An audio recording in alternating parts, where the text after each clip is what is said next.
ॾिसंदड़नि खे मुमताज़ कंवल जे तरफ़ां अस्सलाम वालेकुम। मुंहिंजो ही वीडियो ठाहिण जो मक़सदु इहो आहे त मुंहिंजे घर में ऊंदहि लॻी पई आहे। सॼे पाड़े में लाइट आहे, मुंहिंजे घर में ऊंदहि लॻी पई आहे। सो इन जे करे मूंखे ही वीडियो ज़रूरी बि ठाहिणो पियो।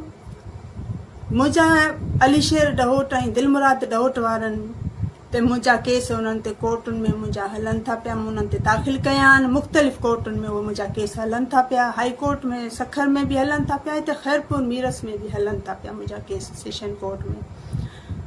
सो मूंखे इन्हनि मां जान जो ख़तरो आहे। अॼु छा थियो आहे त 7 बजे लाइट वेंदी आहे, लोड शेडिंग जो टाइम हूंदो आहे। 7 बजे लाइट वेंदी आहे, पौणे 10 बजे लाइट ईंदी आहे। दिलमुराद जे पुट अदील छा कयो आहे, लाइट अचण खां अॻु में 5 मिंट अॻु में मथे खंबे ते चढ़ियो आहे, मीटरनि वारे खंबे ते। उते चढ़ी हुन पंहिंजी कुंडी हई आहे घर जी, हुन कुंडी पंहिंजी हई आहे ऐं मुंहिंजे घर जी तार हुन हथ सां हुन कटी आहे।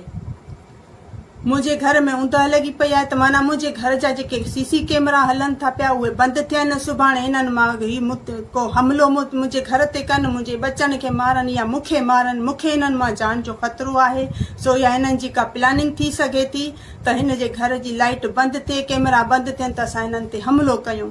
सो मूंखे या मुंहिंजी फैमिली खे कंहिंखे बि को बि जानी या माली नुक़सानु थियो उन जा ज़िम्मेवार अलीशेर ॾहोट वारा, दिलमुराद, आदिल ऐं अदील।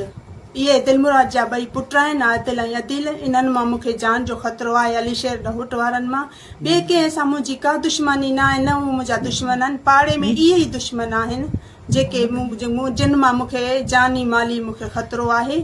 सो मां अपील कंदमि SSP साहब ख़ैरपुर खे